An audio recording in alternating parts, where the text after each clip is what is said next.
எமது தமிழ் மக்களுக்கு அரசியல் தீர்வு காண்பதற்கு கிடைத்துள்ள 6வது சந்தர்ப்பம் என்பிபியின் ஆட்சி. நான் அருள் ஜெயேந்திரன் அகில இலங்கை மக்கள் எழுச்சி கட்சி சார்பாக இன்று எனது கருத்துக்களை தெரிவிக்க வந்துள்ளேன். எனது கட்சி செயற்பாடு குறிப்பிட்ட காலம் செயற்படாமல் இருந்ததற்கு சில நடவடிக்கைகள் காரணமாக இருந்தது. என்றாலும் நான் எடுத்த நோக்கத்தை நிறைவேற்ற வேண்டும் என்றது எனது ஆதங்கம். ஆகவே இன்று எனது முதலாவதாக சின்ன அறிமுகம் ஒன்றை அரசியலுக்கு பிரவேசிப்பதற்குரிய காரணத்தை கூற வேண்டும்.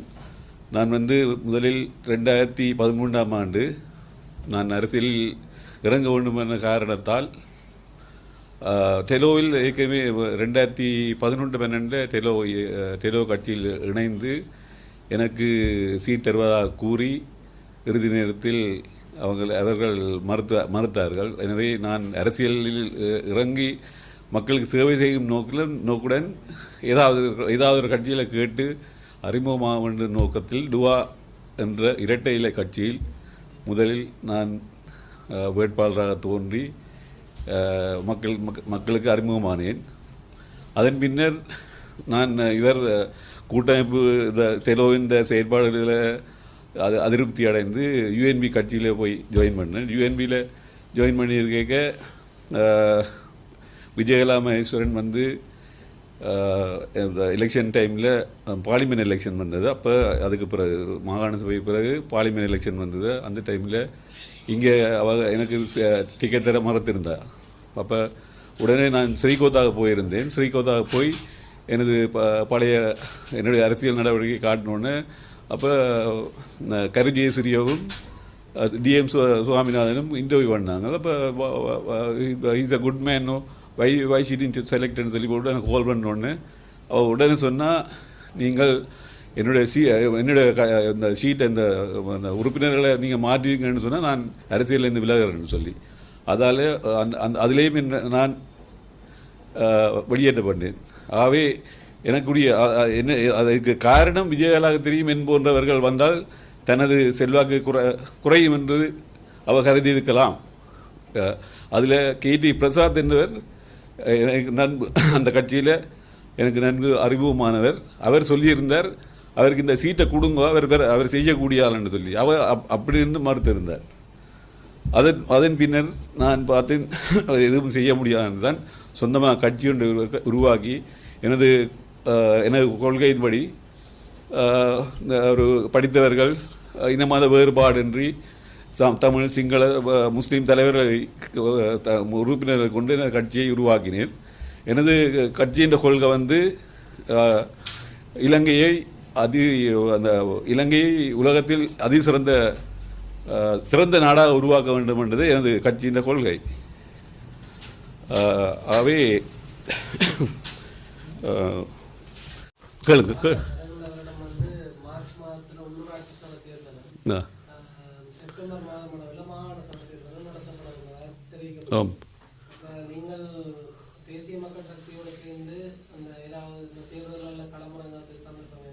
அதான் இணையறதுக்கு நாங்கள் எண்ணியுள்ளோம். எங்களோட கொள்கையில் அவங்களை ஏற்றுக்கொண்டு நாங்கள் எங்களோட நிபந்தனையும் அவங்க ஏற்றுக்கொண்டார்கள்னா சேர்ந்தோடும், இல்லாட்டி தனிச்சு தான் கேட்போம். ஆனால் உள்ளூராட்சியில் நாங்கள் இறங்க மாட்டோம். அது எங்களோட கட்சியின் செயற்பாடு அதல்ல. எங்களோட கட்சியின் செயற்பாடு நாட்டை நல்ல முறையில் கொண்டு வர உள்ளூராட்சியில் உள்ளது உள்ளூர் மக்கள் பார்த்து கொள்ளட்டும், அவ்வளோதான்.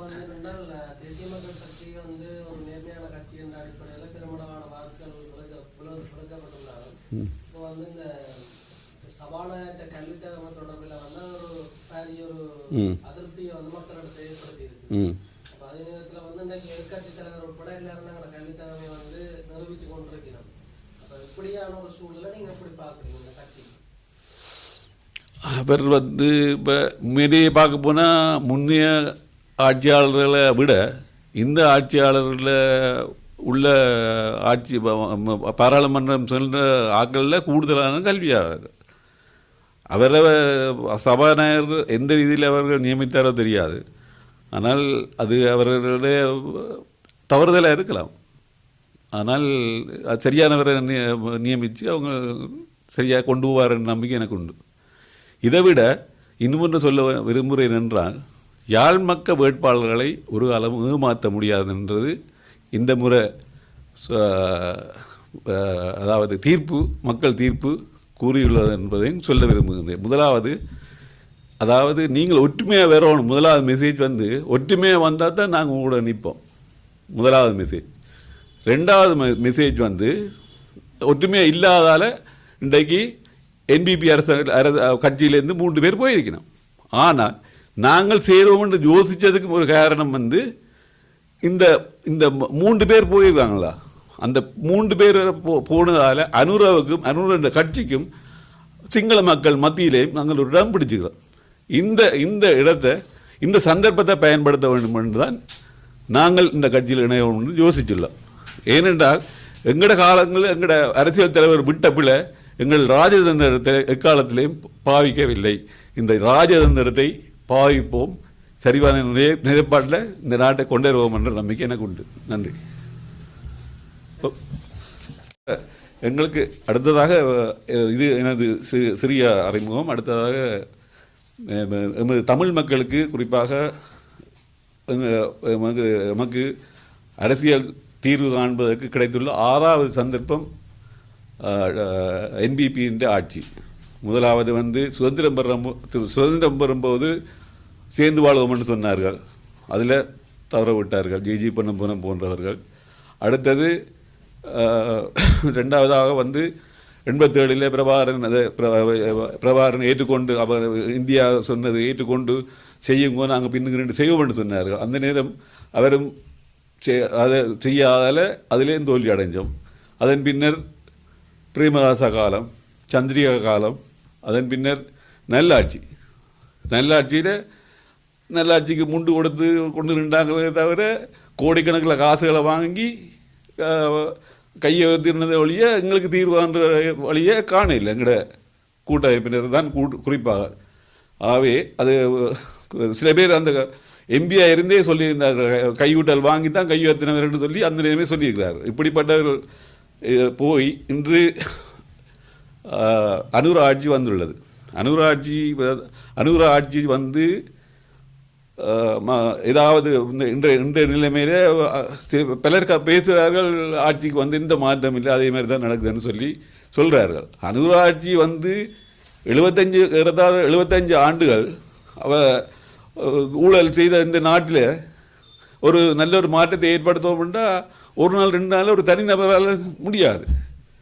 ஆகவே அவருக்கு டைமை நாங்கள் கொடுக்கணும். அது மட்டும் இல்லை, அவருடைய கட்சியாளர்களும் பாராளுமன்ற உறுப்பினர்களும் பொதுமக்களும் கூட்டு பொறுப்போடு செயற்பட்டாவளியே இந்த கடன் சுமையிலேருந்து இலங்கையை மீட்க முடியாது. ஆகவே அதற்கு எல்லோரும் ஒத்துழைக்க வேண்டும் என்று கூறுகின்றேன். அடுத்ததாக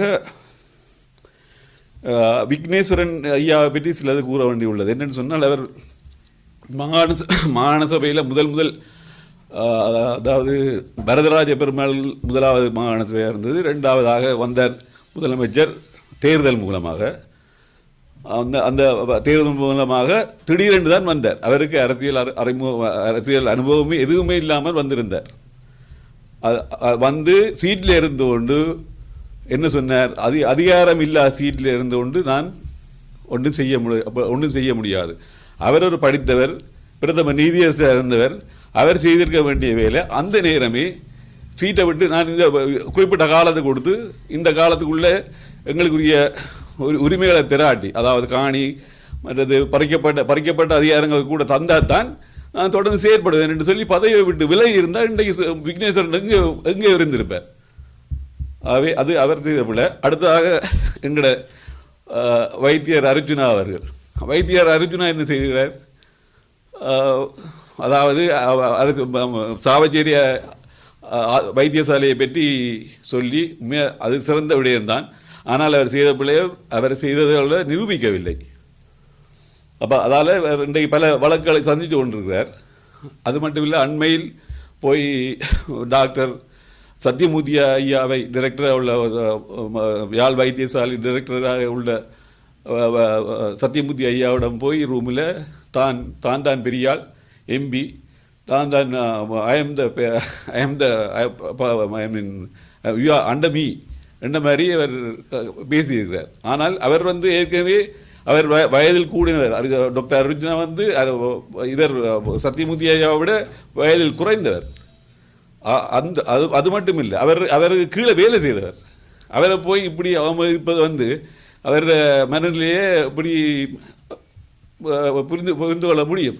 அவரை தெரிவு செய்தவர்கள் குறிப்பாக யுத்தம் நடந்தது ஏனென்று தெரியாததான் கூடுதலான வாக்காளரும், மற்றது அவரை கவர்ந்த பெண்களும். இதால தான் அவர் வந்திருக்கார் 2 சீட். அவர் நடிப்புகளும் அதுகளை அந்த ஒரு கவர்ச்சியால் வந்திருக்கிறத தவிர அவருக்கு இறுதியில் வரப்போகிறது விக்னேஸ்வரனுக்கு என்ன நடந்ததோ அதுதான் இறுதியில் அவருக்கு நடக்க போகுது. பொறுத்திருந்து பாருங்கள். அடுத்ததாக நாங்கள் எமது கட்சி இந்த கொள்கை இலங்கையை உலகத்தில் தலை சிறந்த நாடாக உருவாக்க வேண்டும்.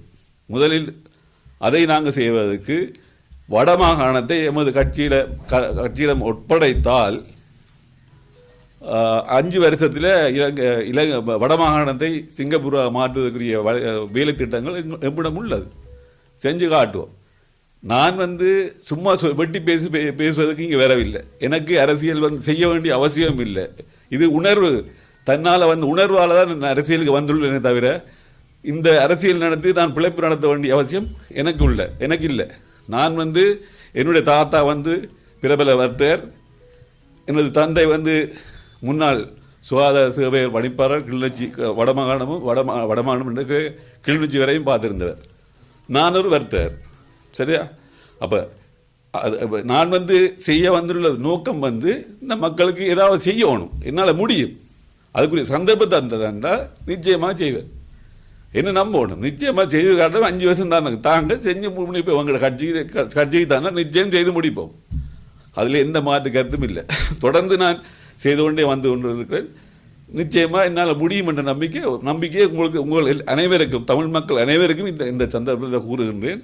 அடுத்ததாக நாங்கள்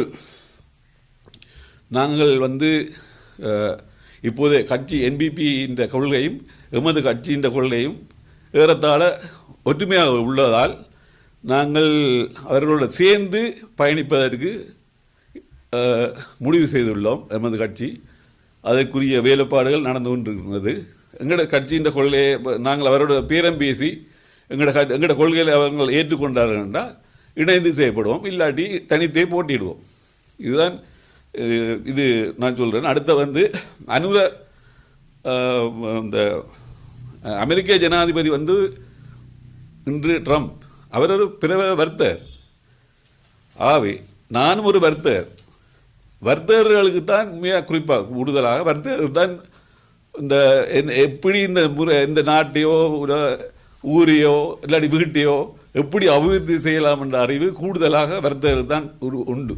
ஆகவே நானும் ஒரு வர்த்தக முறையில் நிச்சயம் என்னால் செய்து முடிக்க முடியும் என்று கூறி விடைபெறுகிறேன். நன்றி, வணக்கம்.